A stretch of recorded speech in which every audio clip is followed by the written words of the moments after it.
Hello and welcome to Hot Dipped. We are blessed to once again be joined by the incredible Joseph Colgan. How you doing today, Joseph? Great, incredible. Well, that's nice. I mean, That's an upgrade to what most people call a well, safety they valve. say we don't have love for Canadians aspiring to something more in the United States. I got plenty of love for that. Awesome.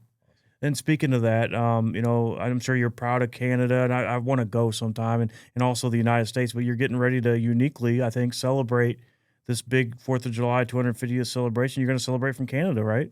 I am, unfortunately, but I'm very patriotic. I love the United States. I love Canada too, but I mean, I'm American as well, but I love the United States, and this is the most important Independence Day of my lifetime. And I'm going to be in Canada.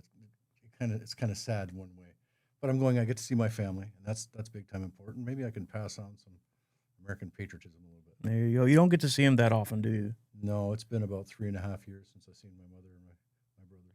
Well, I hope you have safe travels and enjoy yourself while you're there. Well, thank you. Oh, it's going to be a blast. Absolutely. So we've got some important stuff to discuss today. I mean, the underlying theme here is it's the summertime, and it's getting hot. I mean, next week's gonna be really hot, right? Yeah, and we've had some hot days just recently, really hot days. And it's tough on everybody. That's right. And whether you're a galvanizer or you're a tourist visiting for the World Cup, et cetera, I mean, it's going to sneak up on you if you're not prepared. And I want to spend some time and tap into your expertise about how is it that we should be preparing for this.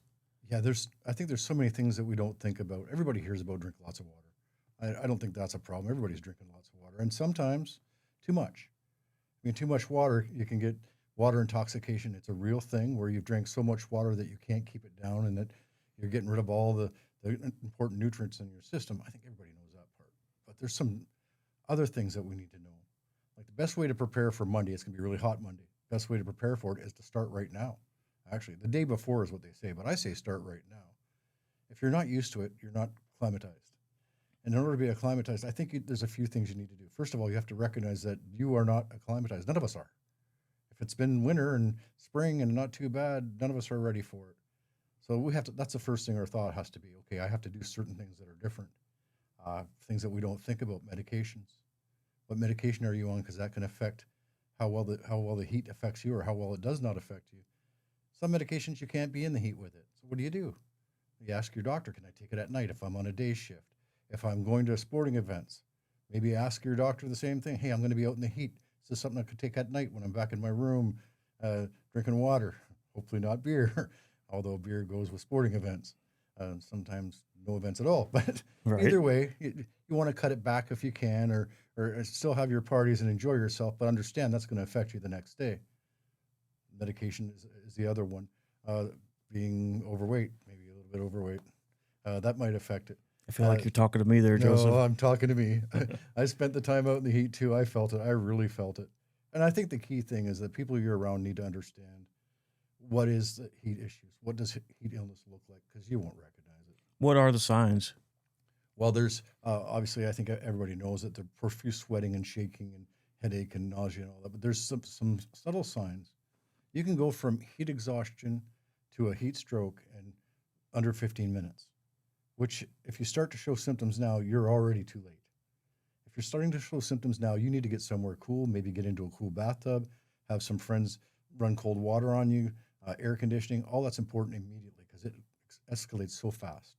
It really does. That's what keeps people uh, in trouble. They don't realize it. So if your buddy knows or your coworker knows, hey, you know what you're doing? You're not making a lot of sense. I mean, if you're like me and you don't make a lot of sense all the time anyway, they'd never know if I'm having a problem. But it's something to look for. If you're at a sporting event, same thing. If they realize that your hands are shaking a little bit more than they normally do because you've been drinking a lot, it's time to take care of it now. And that's one of the key things. The other thing is you can have a heat stroke without any symptoms before it. Really? You can, and that happens to some people. It's just you've gone right past it. Like I said, it can happen really fast. So you can go from being okay and then not okay. So climatization means that what you're doing is you're spending some time in the heat, not a lot of time, and you're working out hard so that you're sweating hard and your heart rate is going up, and then you stop and you cool off a couple hours and you do it again. But in sports, what they do is exactly that. They push it really hard. So what you're doing is you're getting your body used to sweating, and it sweats more and more, which is what keeps you cool. My Myself, I don't exercise a whole lot, so I don't sweat as much as everybody else right now, and that's what's dangerous.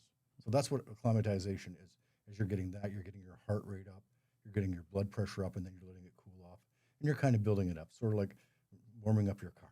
Easing into it instead of jumping straight into it. Exactly, and it takes between 1 and 2 weeks, and sometimes it could take an individual month to acclimatize. So that's when you think about that, I think that's where we're missing the boat on most things. It's not drinking water. We all know we need to drink water. And we need to drink Gatorade or Squinchers and stuff to get our electrolytes back in our body. The more we sweat, the more it comes out. The more, and honestly, that's where it gets scary. That's where if you go to the hospital, your kidneys shut down and all kinds of things happen. You lose your sodium, you lose your potassium, all that. You're getting rid of all those important nutrients. And most stuff we can cool off pretty easy if we just recognize it, go back to work, go back to the game, have another beer if that's what you're doing. Just be careful. But if you get to that point where you're losing nutrients, you could be days in the hospital getting that back if you survive. There's an element, something you mentioned earlier, that of looking out for each other, right? And like you said, sometimes there's very few, if any, symptoms, but you do have to watch out for yourself, but also your loved ones and anybody else in your general orbit, right? I think as human beings, we should look out for everybody. If I seen somebody that wasn't doing well, I wouldn't be shy to go up and say, "You're not doing well. Do you need to cool down? Like, how do you feel?" And that might be enough to jog as memory. Oh yeah, maybe I should have some water. We do it with people at the bar, Mm-hmm. or a Yeah, party at give me your your house. keys. Yeah, give me your keys, and you maybe should have a glass of water. Mm-hmm. The guy's had a few drinks.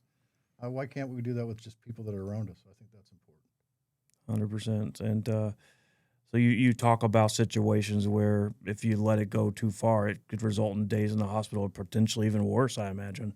Oh, absolutely. Fatalities are for sure a key thing. For employment, a different stat I found today, I've been researching a lot, obviously, because of all the heat that we've had. I believe it's 60% of all uh, heat related issues at work are for people on the very first day on the job.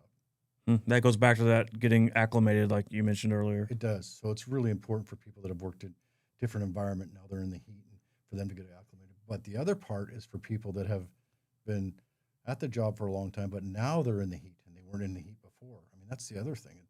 Acclimation is the key. I really believe that. What's your advice for a job site that has a new person starting in their first days in incredible heat? What in your opinion, I'm not talking about regulations. Right. They're there for a purpose, but let's just talk about, in your opinion, the right way to manage someone getting acclimated to this kind of heat. I think the buddy system, pair him up with somebody that's knowledgeable enough and somebody that can tell him, listen, you're not doing well, or even you're doing great, but I haven't seen you drink in the last half an hour. I want you to go sit down over there and drink a bottle of water. We should be drinking every 15 minutes if it's extreme heat. It's easy to keep an eye on your buddy that way. I think that's probably the key thing. They give them more breaks than everybody else. It doesn't matter. We're not praying. We are paying favoritism, actually. We're taking care of a new hire or a newly exposed person. I think that's somebody to keep an eye on him. That's his job. Let's work together. And we talked about water, but we also talked about losing nutrients. So what other fluids would you recommend consuming? Well, Or does healthy diet play a role? it does. Obviously, it's not heavy foods and that sort of thing. That also, as you know, it makes you tired. That's the same thing. It wears you down. Any kind of electrolytes you can use. I wouldn't use it all for every drink. I mean, they recommend one of those for every 3 drinks. You can use Gatorade. That's okay.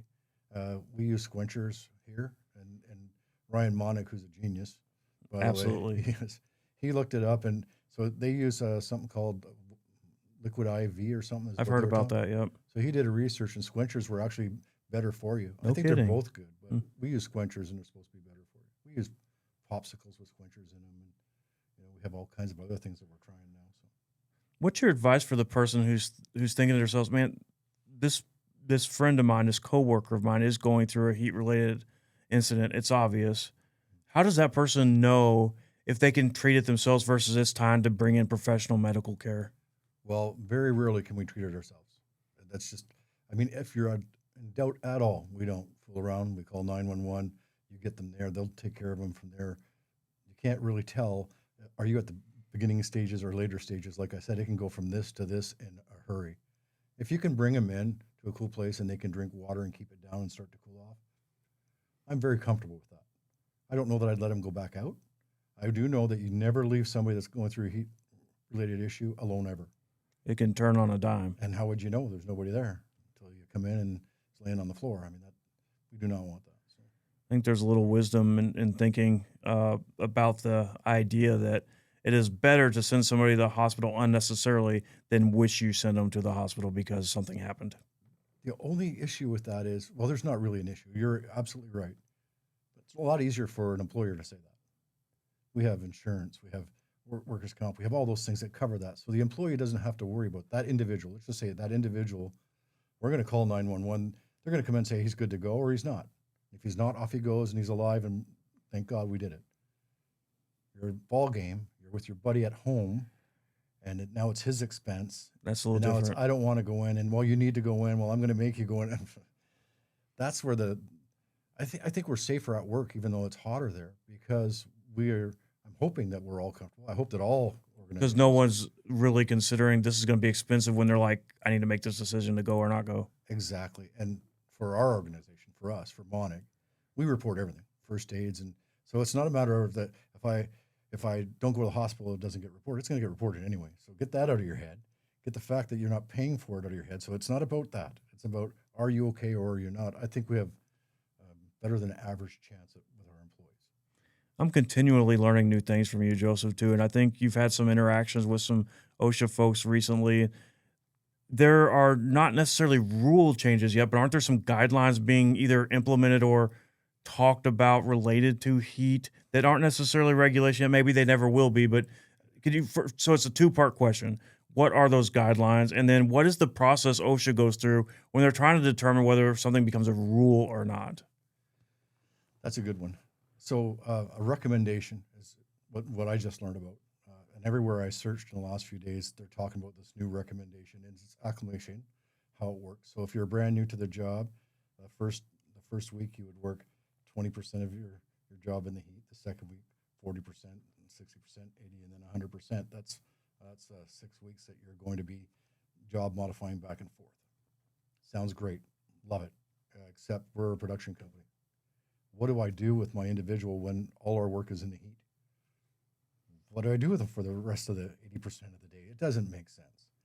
We have things in place that fix that, but that's a recommendation. We don't have to do that. They also have one for somebody that's already acclimated, but not quite. And it's only a 4-day thing or a 3-day thing. That's a recommendation. It could take 10, 15 years before this becomes a regulation.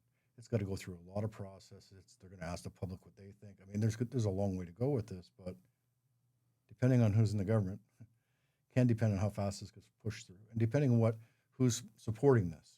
I mean, we have different agencies, different other regulatory agencies, all kinds of support groups that want something passed. It gets passed a lot quicker, as we know. I mean, it just is. Does it feel to you inevitable that recommendations will become a rule, or is there a chance, or is there a precedence for recommendations dying in favor of better regulations? Oh, absolutely. I mean, that's why they take so long, because something else might come out. A physician might come out and say, you know what, there's this. For instance, there is something new out on the market. You can't get it; they're sold out. And one of our suppliers is going to get it soon. But it's a litmus test to see how dehydrated you are. Really? It's Wow. it's a stick you put in your mouth, and it takes 5 seconds, and it'll tell you what your hydration level is. Is it Hub that's going to get that, or? Hub is going to get it, but it's on the market as well. MX3, I believe, is the one I found. But when this comes out, that's going to change everything. Yeah. And so this recommendation may never come through. They may recommend that you have something in place where you can test hydration on your employees every half hour if it's extreme or whatever it might be. Because then, I mean, the best way to have no injuries or illnesses is not to just prevent them, but just not allow it to happen, right? We're going to engineer it out. Everybody going to walk in the room and everybody's going to take this litmus test. Who knows what's going to happen? But I would suspect that's probably the route it would go. I love the idea. Absolutely. There's no question then. I mean, there's people that just don't sweat very often anyway. So if you're going to go by sweating, you might go, well, you always have to. It's very subjective right now, but It you can is. take that out of it. Absolutely. What a great thing. I Yep. mean, I love that idea when there's no guesswork. None of us have to be physicians. None of us have to be experts. Uh, I just like that. I think that's awesome. You bet. So switching gears for a moment, so you're getting ready to go back home to Canada, and I know you're a fisherman. You gonna do any fishing up there? I am. I'm bringing extra fishing poles for my nieces. My mother hasn't fished in, I think, 40 years, so I'm bringing her Wow, fishing 40 full. years. They quit fishing. I don't know why. They're not a real Because they Canadian. miss fishing with you. That's what it is. No, I think they're not real Canadians if you don't fish. So if you go on a fishing trip, when you're up there, define success. What does that look like? Just being together with a pole and something. I in figured that's water. where you go, and that's right. Fishing's one of those things you don't even have to be good at to enjoy, right? No, you don't even have to catch anything. Now it makes it better. The nieces might be a little bit more excited if there's fish on the end of the line, Mm-hmm. but it's just going to be a blast. We're not going far away. 10 minutes from my brother's house, and he's at a fishing spot. So it'll be fun. Nice. All right. Well, thank you for joining us today, Joseph. You once again have been hot dipped. All right. Thank you very much. You bet. Thank you for watching Hot Dipped. Don't forget to like, subscribe, and click on that notification bell for future episodes.